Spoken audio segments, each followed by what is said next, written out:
పరిశుద్ధ గ్రంథము నుండి యెషయా గ్రంథం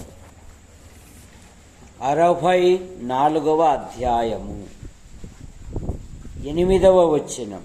యెహోవా, నీవే మాకు తండ్రివి, మేము జిగటమన్ను, నీవు మాకు కుమ్మరివాడవు, మేమందరము నీ చేతి పని అయి ఉన్నాము. ప్రార్థన. ప్రేమించిన మా తండ్రి, మీ నామాన్ని బట్టి మీకు స్తోత్రములు చెల్లిస్తున్నాం. ఒద్దిరాల విశ్వాస గృహాన్ని బట్టి మీకు స్తోత్రములు. చేర్చబడిన ప్రతి కుటుంబాన్ని బట్టి మీకు స్తోత్రములు. కొందరు ప్రభుత్వ శాఖల్లో, ప్రైవేట్ సంస్థల్లో రాత్రింబగళ్ళు విభిన్న రీతిగా ప్రయాసపడుతూ ఉన్నారు. ప్రతి పనిలో మీ కృపాక్షేమాల నుంచి మీరు కాపాడుతున్న విధానాన్ని బట్టి మీకు స్తోత్రములు. విశ్వాస గృహము, సంఘ కార్యక్రమాలలో ఈ దినము బైబిలు పట్టణం గనక పాటల ద్వారా నేను స్తుతించుటకు, ఘనపరచుటకు, మహిమపరచుటకు మీరిచ్చిన ఈ ధన్యతను బట్టి మీకు స్తోత్రములు. మీ పక్షాన్ని నిలబడిన వాడు బలహీనుడు, మరుగుపరచండి. నాతోనూ మాతోనూ యంత్ర శబ్దం ద్వారా ఎందరైతే వింటున్నారో ఆకర్షించమని యేసు ప్రభు నామములో ప్రార్థిస్తున్నాం తండ్రి, ఆమేన్. ఈ యెషయా గ్రంథం 64వ అధ్యాయము 8వ వచనములో యెషయా ప్రవక్త అంటున్నాడు, యెహోవా, నీవే మాకు తండ్రివి, మేము జిగటమన్ను, నీవు మాకు కుమ్మరి వాడవు, మేమందరము నీ చేతి పని అయి ఉన్నాము. ఈ దినము కుటుంబములో తండ్రి పాత్ర. తండ్రి తన కుటుంబానికి నాయకత్వం వహిస్తాడు. అనగా తన భార్యను, తన పిల్లలను తన ఆధీనములో ఉంచుకొని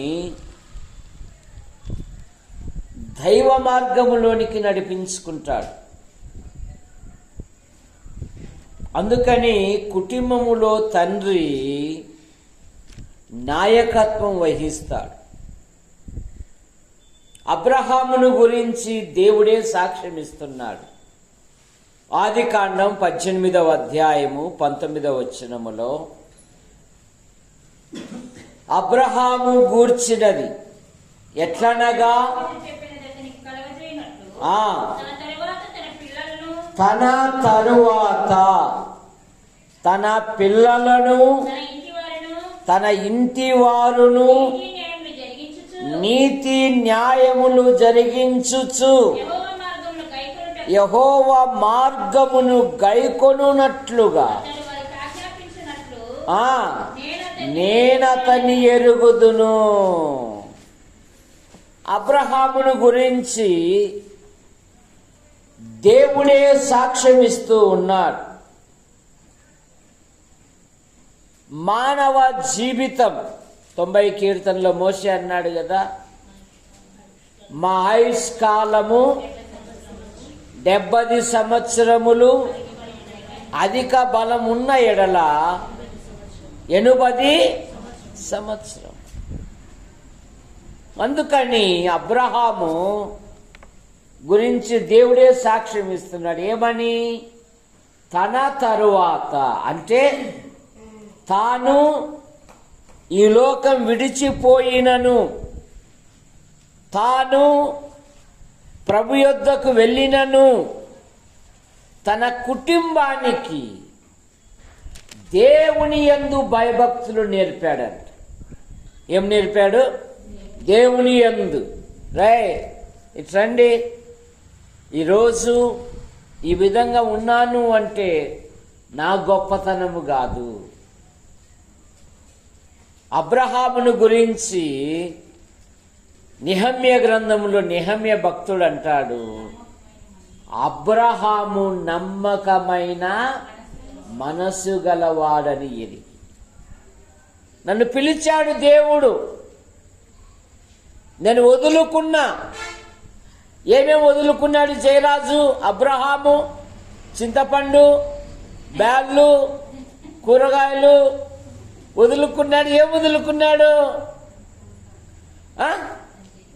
ఒకటి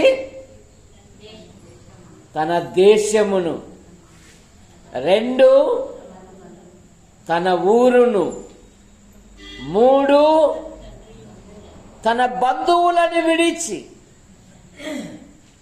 మూడు వదులుకుంటే ఆదికాండం 12వ అధ్యాయములో 7 ఆశీర్వాదాలు ఇచ్చాడు. ఎన్ని ఇచ్చాడు? అబ్రహామునకు 7 ఇచ్చాడు. ఇట్లండి, ఈరోజు ఈ స్థాయిలో ఉన్నాను అంటే దేవుని యందు నాకు ఈ ఆశీర్వాదం. ఎందుకంటే 24వ అధ్యాయం 1వ వచనములో అబ్రహామును దేవుడు అన్ని విధములుగా ఆశీర్వదించాను, అన్ని విషయాలలో. కాబట్టి నైనా ఈ విధంగా దీవించబడడానికి కారణం ఏమంటే నా దేవుడు. మీరు ఎప్పుడైనా నన్ను చూసారా? నేను మొదట ఏం కట్టువాడంట మనోహర్? ఏం కట్టువాడు? మొదట ఇల్లు కట్టేవాడా, బలిపీఠం కట్టేవాడా? మనమైతే ఇల్లు, చూసారా? మనమైతే సొంత పనులకు ప్రాధాన్యత ఇస్తాం. కానీ అబ్రహాం అలా కాదు. మొదట దేవునికి బలిపీఠము కట్టువాడు, తర్వాత తన పనులు చేసుకునేవాడు. అందుకని తన వారు, తన ఇంటి వారు. అబ్రహాం ఇంటిలో ఎంతమంది పని మనుషులు ఉన్నారు? రామకృష్ణ, బాలకృష్ణ, నేను చూడు, ఎంతమంది ఉన్నారు? ఎంతమంది వాళ్ళు? 300 విశ్వాస వీరుడు అబ్రహాము. ఏ మనుషుని యొక్క సహాయం కోరలేదు. తన ఇంటిలో అలవర్చబడిన 318 మందితో బందిపోటు రాజులను జయించాడు. అందుకని చెప్తున్నాడు, మీరు ఏ పని చేసినా, మీరు ఏ పని ప్రారంభించినా ప్రార్థనతో ప్రారంభించాలి. దేంతో ప్రారంభించాలి? ఈ ఇంటికి నేను 18 సంవత్సరాలప్పుడు పరిచయమైన ఈ ఇంటికి వచ్చినప్పుడు తెల్లవారుతానే ఈ ఇంట్లో వచ్చే మొదటి మాట ఏంది? కాఫీకి టైం అయిందా? కాఫీకి కాదయా అన్న, ప్రార్థనకు టైం అయింది రండి. చూసారా? అన్న ప్రార్థనకు లెగండి. ఆ పదం ఇప్పటికీ కొనసాగుతూనే ఆ పెద్దలు ప్రభు యొద్దకు చేర్చబడినారు. మంచి పోరాటము పోరాడి తిని, నా పరుగు తుదముట్టించి తిని, విశ్వాసమును. సింహం సమూయేల్ గారు, అలాగే ఆంటీ, వారు ఈ ప్రాంతములో, ఈ వెనకబడిన ఈ ప్రాంతములో, దేవుని భయము లేని ఈ ప్రాంతములో, దేవుడంటే లెక్కలేని ఈ ప్రాంతములో వారు ఉద్యోగం చేసుకుంటూ యేసు ప్రభును ఘనపరిచారు, యేసు ప్రభును మహిమపరిచారు. కనుకనే కొందరు సాక్షులుగా దేవుడు లేవనెత్తాడు. దేవుడు లేవనెత్తాడు. కనుక అబ్రహాం అంటున్నాడు అబ్రహామును గురించి, తన వారు, తన ఇంటి వారు ఏం చేశాడంట? దేవుని యందు భయభక్తులు నేర్పాడంట. నీ పిల్లలకు నువ్వు ఆస్తి ఇవ్వలేకపోవచ్చు, మంచి వసతులు ఇవ్వలేకపోవచ్చు, కానీ నీ పిల్లలకు యేసు ప్రభునందు విశ్వాసం ఉంచటం నేర్పించు.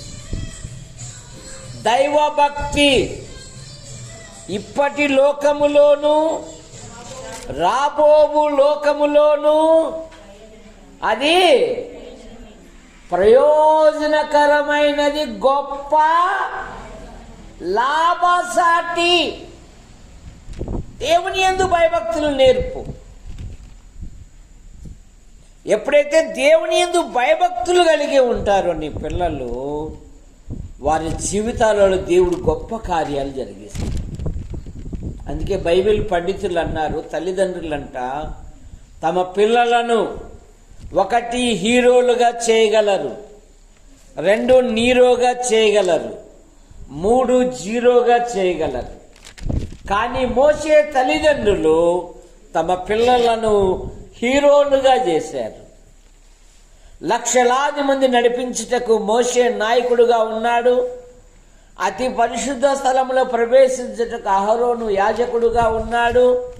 మిరియాము ప్రవక్తిగా ఉంది. మరి మోషే యొక్క తల్లిదండ్రులు రాజభవనంలో ఉన్నారా? ఎక్కడున్నారు? మనోహర్ వారు ఎక్కడున్నారు? ఇలాంటి బిల్డింగ్లో ఉన్నారా? ఎక్కడున్నారు వాళ్ళు? ఐగుప్తులో ఉన్నారు, బానిసలుగా ఉన్నారు. మొదటి అధ్యాయంలో ఏం చదువుతాము?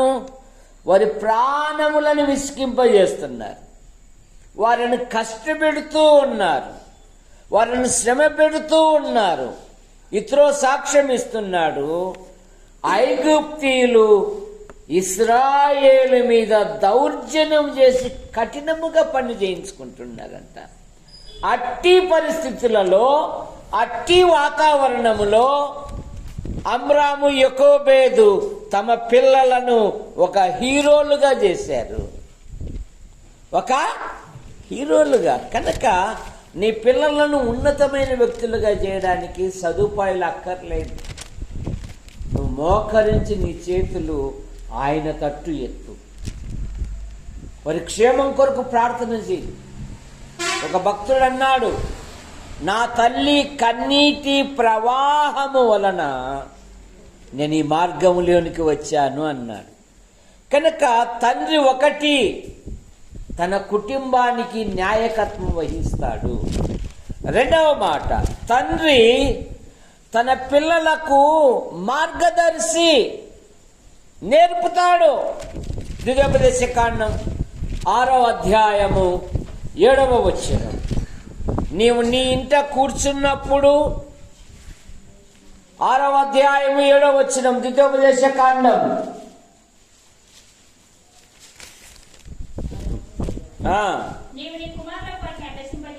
నీవు నీ కుమారులకు వాటిని అభ్యసింపజేసి నీ ఇంట కూర్చున్నప్పుడు, త్రోవ నడుచున్నప్పుడు, పండుకొనినప్పుడు, లేచినప్పుడు,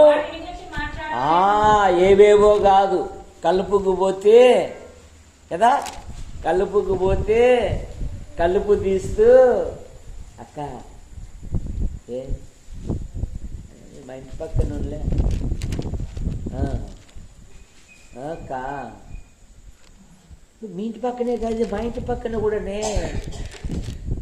అవసరమా? బైబిల్లో ఋతు గ్రంథంలో వాళ్ళు పొలంలో పని చేసుకున్న, పొలంలో పనిచేసే వాళ్ళు, ఆ పొల యజమానుడు ఏం చెప్పుకున్నారు? చెప్పు. వందనాలు చెప్పుకున్నారు. ఏం చెప్పుకున్నారు? బోయాజ్ గారు బాగున్నారా? వందనాలండి. అమ్మ మీరు బాగున్నారా? సరే, మీరు పొలానికి వెళ్ళినప్పుడు ఆ పొలం యొక్క మహిళలు, ఆ యజమానురాణులకు మేము వెళ్ళి వాక్యం చెప్పలేంగా, మీరు చెప్పగలరు. అక్క ఏంది అట్లుంటావు, విశ్వాస గృహానికి రాక్క, ప్రార్థన చేస్తాము, దేవుడు సమస్యలు తీరుస్తాడక్క, అందరిలో మార్పు వస్తుందక్క, నీ పిల్లల్లో మార్పు వస్తుందక్క, రాక్క దేవుని సన్నిధికి. మేము ఎర్రగుంటపల్లె దగ్గర, తాడిపత్రి దగ్గర ఎర్రగుంటపల్లె నూనె మిల్లు ఉంది, అది నూలు మిల్లు. అక్కడున్న ఒక విశ్వాసి ఆ నూలు మిల్లు యొక్క మేనేజర్ ఇంటికాడ ప్రార్థన మీటింగ్ ఏర్పాటు చేసింది. సార్ మా వాళ్ళు వస్తారు సార్, చక్కగా వాక్యం చెప్తారంటే మేనేజర్ గారు ఆ రోజు ఎక్కడ పోకోకుండా దేవుని వాక్యానికే ప్రాధాన్యత ఇచ్చాడు. కనుక నువ్వు ఇంట కూర్చున్నప్పుడు, లేచినప్పుడు వాటిని గూర్చే మాట్లాడుకోవాలి. నీ పిల్లలకు అభ్యసింపజేయాలి. ఎలాగైనా మదంతా తొరికొట్టం, కూర్చుంటే నులకల మంచం పుట్టుకని దిగిపోతుంది. కానీ మా అమ్మ ఏం చేసేదంటే, ఇంత ఎట్లయినా బైబిల్ చదివిల్లని చెప్పేసి ప్రతిరోజు నా కోసము పెద్ద మాంసము, ఒట్టి రొట్టె, జొన్న రొట్టెలు చేసేది. రే నీకు ఇష్టమైన ఆహారం చేసినాను, బైబిల్ చదువురా అనేది. పోమా నాకు ఒక అధ్యాయం చదువు బిడ్డ, ఒక అధ్యాయం చదువురా అనేది. నేనేం బైబిల్ చదివేవారు. ఇప్పుడు మా అమ్మ మా నాయన దేవుని దగ్గర పోయినారు, నేనేమో అనేక స్థలాలలో దేవుని వాక్యాన్ని ప్రకటిస్తుంది. కనుక మన పిల్లలకు మనం నేర్పితే చాలు. నీ ఇంట కూర్చున్నప్పుడు, నువ్వు లేచినప్పుడు, 78వ కీర్తన 3వ వచనములో, మా పితరులు మాకు తెలిపిన సంగతులు, మా పితరులు మాకు నేర్పిన సంగతులను చెప్పేదము. యెహోవా స్తోత్ర క్రియలను, ఆయన బలమును, ఆయన కార్యములను మేము దాచకుండా మా పిల్లలకు మేము వివరిస్తాం. దాచకూడదు. నువ్వు ఎలాగ రక్షించబడ్డావు, ఆత్మీయంగా ఎలా కొనసాగుతున్నావు, ఈరోజు దైవ గ్రంథం పట్టుకోవడానికి కారణమేమి? నీ పిల్లలకు చెప్పు, నీ భార్యను చెప్పు, మార్పు పొందని నీ పిల్లలకు చెప్పు. వాళ్ళకి చెప్తే చాలు, వారి జీవితాలలో దేవుడు గొప్ప కార్యాలు జరిగిస్తారు. ఏమంటున్నాడు? మేము దాచకుండా మా పితరులు మాకు తెలిపిన సంగతులు, యెహోవా స్తోత్ర క్రియలను, దేవుడు చేసిన అద్భుతములను మేము దాచము. నీ ఆధ్యాత్మిక జీవితములో దేవుడు ఏ విధంగా సహాయపడ్డాడో అవి మాత్రమే చెప్పు. ఏమేమో చెప్పాల్సిన పనిలే.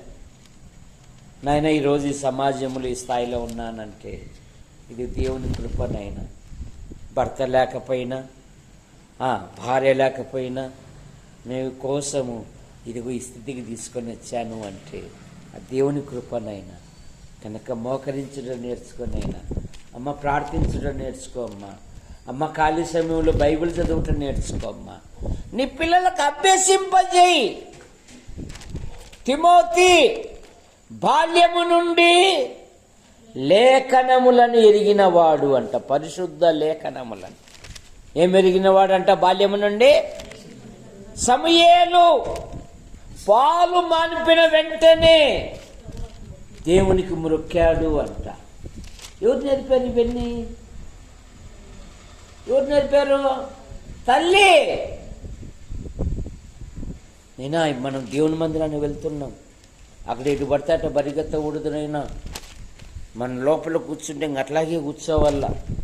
ఏమన్నా చిన్న చిన్న పనులు ఉంటే బయటికి పోయిరా, కానీ అటు ఇటు తిరగబాకు బిడ్డ, కూర్చో. నీ ఆవరణంలో 1 దినము గడుపుట 1000 దినముల కంటే శ్రేష్టము. కనుక తండ్రి 1 నాయకత్వం వహిస్తాడు, 2 తన పిల్లలకు అభ్యాసం నేర్పిస్తాడు, 3 తన పిల్లలను శిక్షిస్తాడు.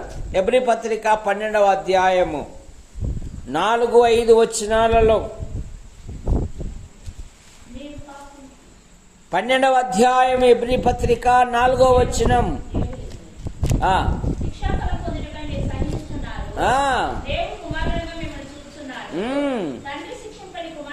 తండ్రి శిక్షింపని కుమారుడెవడు?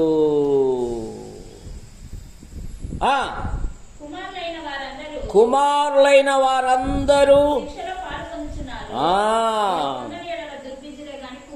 5-6 నా కుమారుడా ప్రభు చేయు శిక్షను ఆయన నిన్ను గద్దించినప్పుడు ప్రభు తాను ప్రేమించిన వారిని శిక్షించి తాను స్వీకరించు ప్రతి కుమారుని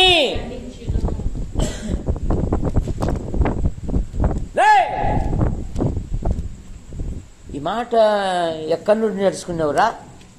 మన ఇంట్లో లేదు ఈ మాట. నువ్వు అని గంగాయి కానీ జతపడినావు కదా, రేపు వాడిని జతపడ్డావు కూడా.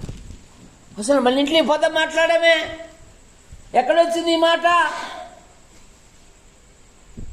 అని మొక్కగా ఉన్నప్పుడే ఏం చేయాల మనం? నువ్వే చెప్పు అంటున్నాడు.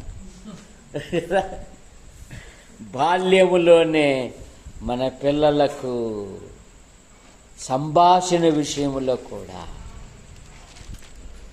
ఏలి దేవుని కంటే తన పిల్లల్ని ఎక్కువగా ప్రేమించాడంట. ఫలితముగా ఒకే రోజు కుటుంబం యావత్తు దేవుని తీర్పునకు గురైపోయింది. ఎందుకు? వాళ్ళు చెడు పనులు చేస్తూ ఉంటే అడ్డగించలేదంట ఏలి. చెవిటివాడైనట్టుగా ఉన్నాడంట. అందుకే దేవుడు అంటున్నాడు, నువ్వు నన్ను నిర్లక్ష్య పెట్టి నీ సంతానంని ఎక్కువగా ప్రేమిస్తున్నావు ఏలి. వాటికి ఎన్నోసార్లు చెప్పారు ఏలి, కానీ వారు తమ తండ్రి మనవి కూడా వినలేదండి. వినని వాడు ఏమవుతాడు? నష్టపోతాడు. జాగ్రత్త. మన పిల్లలకు ఒక తండ్రిగా ఏదైనా బలహీనతలు ఉంటే సరిచేయాలి, అంతేగాని ఉసిగొల్పకూడదు. మా వాడేనా, మా పాపైనా, ఊర్లో ఎవడు చేయలేదా, ఎవరు వచ్చినా అందరూ మా పిల్లల మీదే ఉంటారు, నువ్వేం కాదులే, నువ్వు చేస్తాను, నేను ఉంటా కదా. ఒక ఆమెకు ఒకడే కొడుకు, అల్లారు ముద్దుగా పెంచుకుంటా ఉంది. వాడు కాస్త వయసు వచ్చినాక నక్కొండపల్లి నుండి వజ్రాలకు బడికి వస్తున్నాడు. బడికి వచ్చేటప్పుడు మధ్యలో గోంగూర కనపడింది. అబ్బా, గోంగూర 5 రూపాయలు కదా కట్ట అని చెప్పేసి వీడు 4 మండలు పట్టుకొని వచ్చినాడంట. అబ్బా, నా కొడుకు ఎంత మంచోడే, నాకెంత సాయం చేసినాడు, గోంగూర పట్టుకొచ్చినాడు. వచ్చారా? తర్వాత కొన్ని దినాలకు పక్కింట్లో కోడిగుడ్డు పెట్టిందంట. కోడి ఆ ఇంటి ఆమె పనికి పోయింది. ఓయబ్బా, కోడిగుడ్డు ఎత్తుకొచ్చినాడంట, ఆమ్లెట్ చేసుకుందాం పట్టుమని. అమ్మ, గుడ్డి ఇప్పుడు 10 రూపాయలే. ఇప్పుడు నా కొడుకు ఎంత మంచివాడే, నా కొడుకు ఎంత ఇట్లా అల్లారు ముద్దుగా పెంచుకుంటూ పోతావంటే వాడు చిన్నగా రౌడీ అయిపోయినాడు. ఏమయ్యాడు? రౌడీలకు ఒకసారి కొట్లాట పడిందంట. కొన్ని కసక్కని చంపేసినాడు.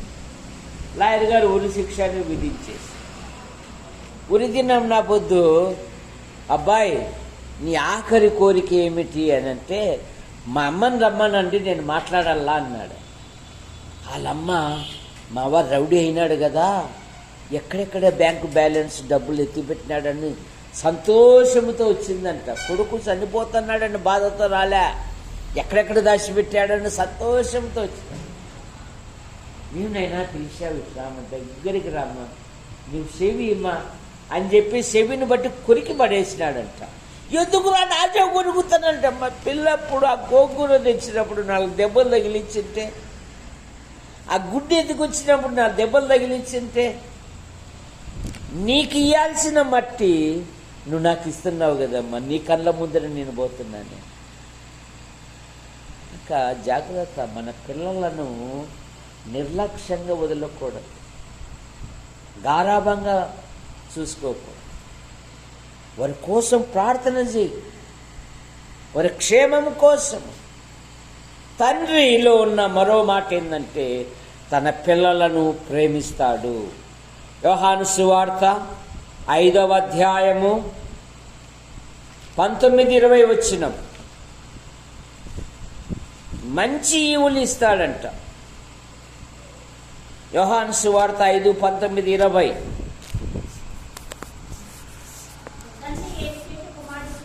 అదే కానీ తనతో తాను ఏది చేయనేరదు. ఉమ్, ఆయన వేటి చేయను వాటి కుమారుని అలాగే చేయను. ఉమ్. తండ్రి కుమారుని తండ్రి కుమారుని ప్రేమించుచు తాను చేయబడిన ఎల్లనూ ఆయనను అగుపరుచుచున్నాడని. తండ్రి కుమారుని ప్రేమించుచు. అభిషాలోము కన్న తండ్రి మీదికే కత్తి ఎత్తాడు.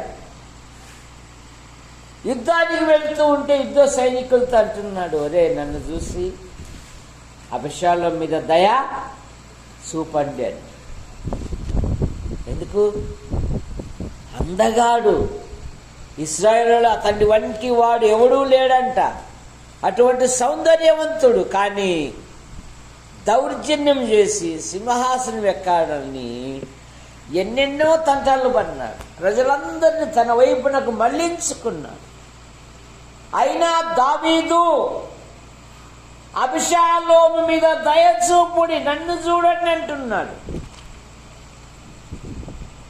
చనిపోయినప్పుడు ఏడుస్తూ ఉన్నాడు, నా కుమారుడా అభిషాలోమా, నీకు బదులుగా నేను చనిపోయిన ఎడల నాకెంత బాగుండురా అంటున్నాడు. నీకు బదులుగా. తప్పైన కుమారుడు దూర దేశం నుండి వచ్చినప్పుడు తండ్రి ఏం చేశాడు? అక్కున చేర్చుకున్నాడు. తండ్రి తన పిల్లలను ప్రేమిస్తాడు. యోసేపు బ్రతికి ఉన్నాడు అని యాకోబుకు చెప్పినప్పుడు నాకు ఇంతే చాలు, వాడు బతికాడు. నేను పోయినాడు అనుకున్నా, వాడు బ్రతికాడు. తండ్రి తన పిల్లలను ప్రేమిస్తాడు. తండ్రి తన పిల్లలకు మంచి ఈవులు ఇస్తాడంట. మత్తయి సువార్త 7వ అధ్యాయము 11వ వచనం. 7వ అధ్యాయము 11వ వచనం. మీరు చెడ్డవారై ఉండి మీ పిల్లలకు మంచి ఈవులు ఎరిగి ఉండగా పరలోకమందున్న మీ తండ్రి తన్ను అడుగువారికి మీకంటే, మీ అంతకంటే ఎంతో ఎక్కువ మంచి ఈవులు ఇచ్చును కదా. తండ్రి తన పిల్లలకు మంచి ఈవులు దాచిపెడతాడు. ఒక ఆయనకు ఒకడే కుమారుడు, కష్టపడి చదివాడు, ఉన్నతమైన చదువు చదివాడు. ఆ చదువుతున్నప్పుడు పక్కనే ఎదురుగా కార్ షోరూమ్ ఉంది. అందులో కారు సెలెక్షన్ చేసుకున్నాడు. తండ్రితో భోజనం తిన్నప్పుడల్లా కారు గురించి చెప్తూ ఉన్నాడంట, నాకు ఆ కారు అయితే బాగుంటుంది డాడీ, ఆ కారు అయితే బాగుంటుంది అని. ఆ అబ్బాయి ఉన్నతమైన చదువు చదివాడు. ఇక కాలేజీ వదిలేటప్పుడు తండ్రి ఏం చేశాడంటే ఒక బైబిల్ తీసుకొని వచ్చాడు. నైనా జాబ్ చేస్తున్నావు కదా, బర్త్డే సందర్భంలో నైనా ఈ బైబిల్ చదువు అంటే కుమారుడు కోపపడి, నేను కారు అడిగితే బైబిల్ ఇస్తావా, నేనేం చెప్పినా నీకు, కారు కొని అన్నా కదా అని ఇసురు పడేసి వెళ్ళిపోయాడు. ఇక వాడు ఉన్నతమైన ఉద్యోగం చేసుకుంటూ దూర ప్రాంతంలో ఉన్నాడు. తండ్రి చనిపోయాడని కబురు పెట్టినప్పుడు వచ్చినాడంట. మీ నాయన చనిపోయాడు, మీ నాన్న యొక్క ఆస్తి నీకే అప్పచెప్పేది, అట్లా పత్రాలన్నీ రాశాడు, వచ్చి స్వాధీనం చేసుకుంటే ఆ ఇల్లు ఎదుగుతా ఉంటే ఆ కొత్త బైబిల్ అట్లాగే కనపడిందంట. ఆ రోజు మా నాయనతో కొట్లాడి పాడేసినది ఈ బైబిలే కదా, మా నాయన బైబిల్ చదవమన్నాడు కదా, కానీ నేను కోపంతో వెళ్ళాను కదా, ఇందులో ఏముందో తట్టుకొని ఆ సీల్ది చదువుతూ ఉంటే అందులో కారుకి తాళం కింద పడిపోయిందంట. ఏది తాళమని కార్ షోరూమ్ పోతేనైనా నీ బర్త్డే అప్పుడే మీ నాయన కారు కొని పెట్టాడు, కానీ నువ్వు పట్టించుకోలేదంటే అప్పుడు చాలా భయంకరంగా ఏడుస్తున్నాడు. అయ్యో తండ్రి, నిన్ను దుఃఖ పెట్టాను కదా. మీ అంతకంటే మీ తండ్రి మంచి ఈవులు. సొలొమోను అడిగాడు. ఏమడిగాడు? కంసుని అడిగాడా, ఇనుముని అడిగాడా? బాలకృష్ణ ఏమడిగాడు సొలొమోను? కంసుని అడిగాడా, ఇనుముని అడిగాడా, బంగారాన్ని అడిగాడా? ఏమడిగాడు? తెలుసా తెల్దా? తెల్దంట. అందుకని తప్పట్లు కొట్టండి. యథార్థంగా ఒప్పుకున్నాడు. సొలొమోను జ్ఞానాన్ని అడిగాడు, కానీ దేవుని హృదయంలో ఏముందో తెలుసా? సొలొమోనా, నువ్వు జ్ఞానాన్ని అడిగావు, కానీ నా మనసులో ఏముందో తెలుసా?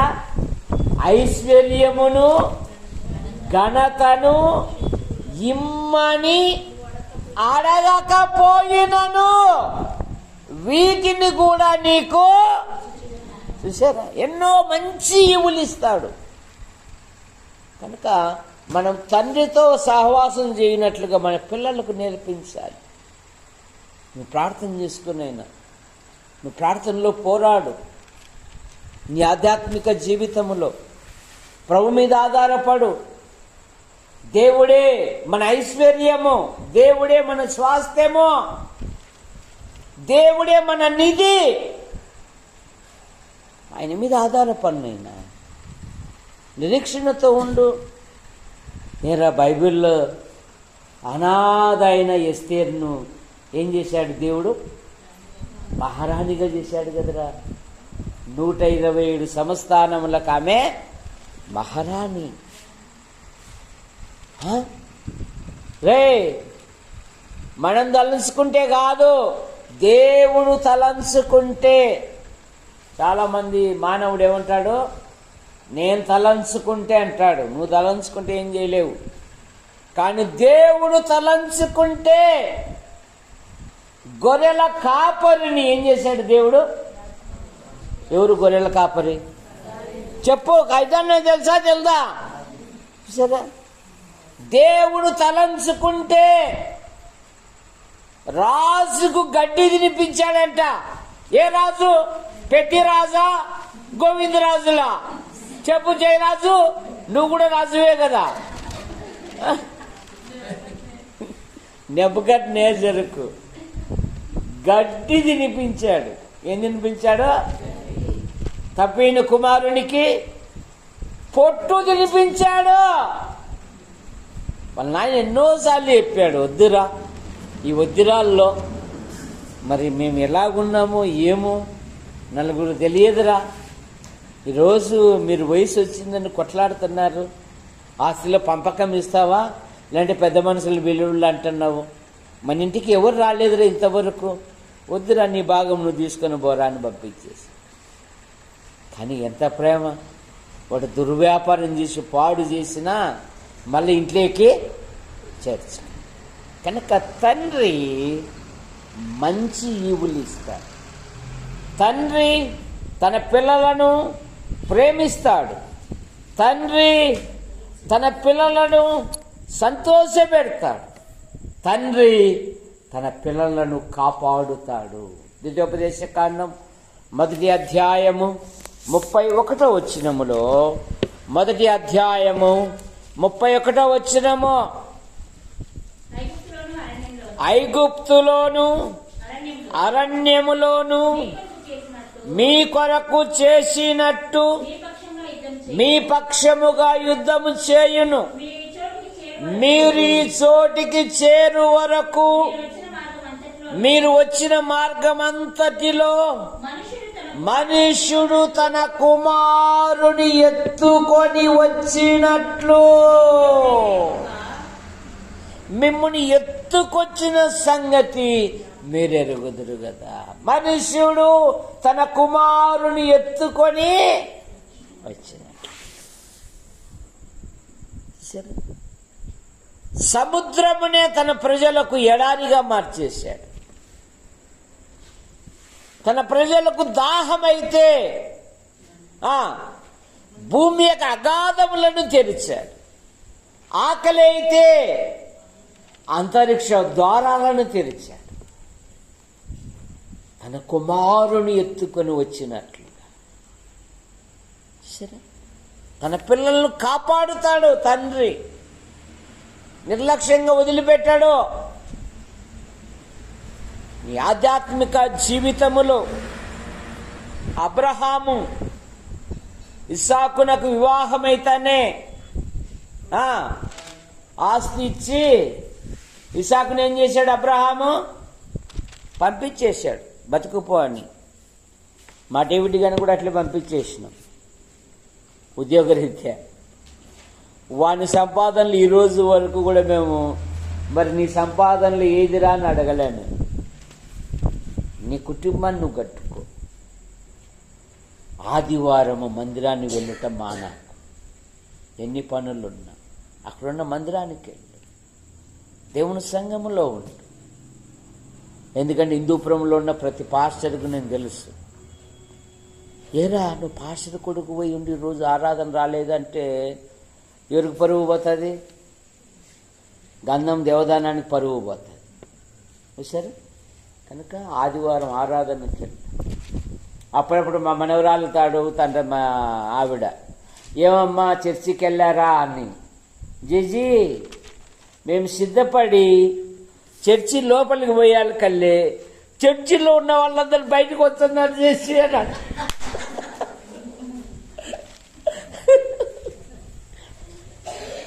ఎట్లమ్మా ప్లాజెన్స్ నైటింగేల్ ఈరోజు ఎట్లా జరిగింది చర్చ్ అంటే, అబ్బా మేమంతా రెడీ అయ్యి లోపల వేయాలి కల్లే చర్చి వాళ్ళంతా బయటకు వస్తున్నారు. ఇదిగోమ్మా మీ నాన్నను బెల్టుతో కొట్టిన వాడు ఆదివారం లేకపోతే నాకు చెప్పు, ఫోన్ చేయి, బెల్ట్ తీసుకొని వస్తానని చెప్పు అని చెప్తా. సరే ఆదివారం హాలిడే జాలిడే కాదు, ద లార్డ్స్ డే. ప్రభుని ఘనపరిచే దినం, ప్రభుని మహిమపరిచే దినం, ప్రభుని ప్రశంసించే దినం. నేనును నా ఇంటి వారును.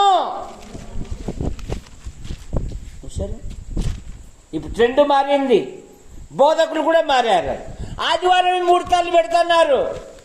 మధ్య కార్డు వచ్చింది మా ఇంటికి, మామ 11 గంటలకు నా కూతురు కుమార్తె పెళ్లి మామ రా మామ అంటుంది. ఏమమ్మా ఆదివారం ఆరాధన చేయకోకుండా ఎవడమ్మా పెట్టి అంటే పాస్టరే పెట్టాడు మామ అంటాను.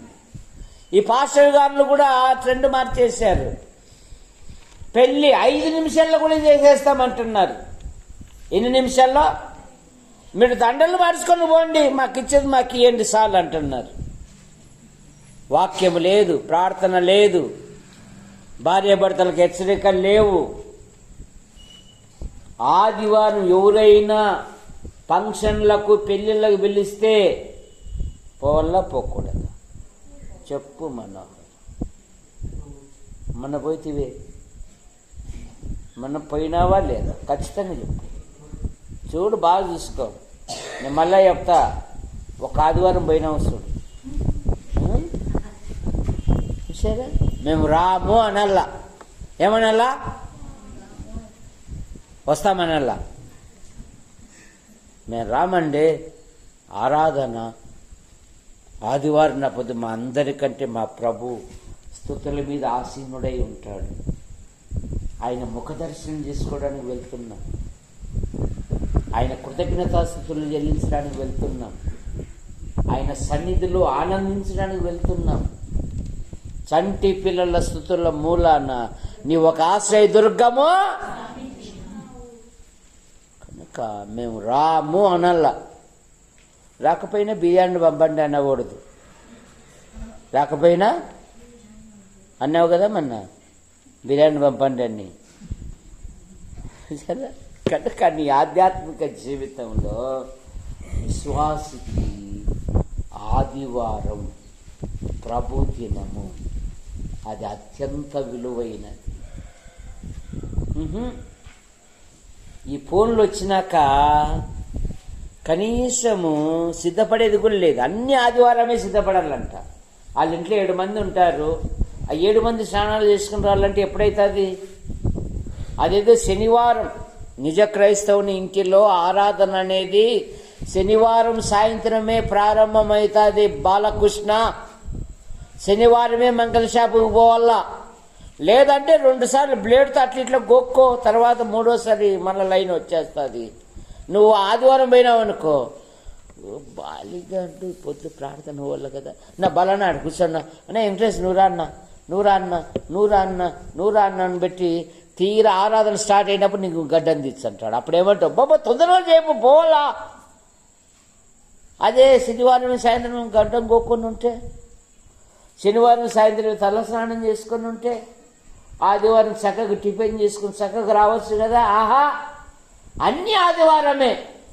ఇప్పుడంతా కొట్టం సూట్లు లేవులే. వాన వచ్చిందే కొట్టం సూట్లు పడినట్లుగా జడల్లో తునుకు తునుకు తునుకు తునుకు తునుకు.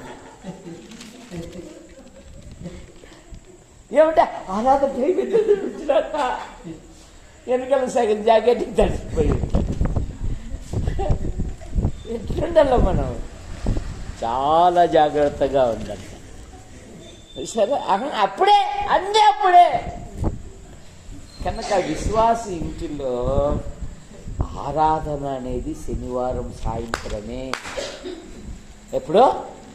శనివారము. ఒక హిందూ ఉదయాన్నే గుడికి పోతున్నాడు.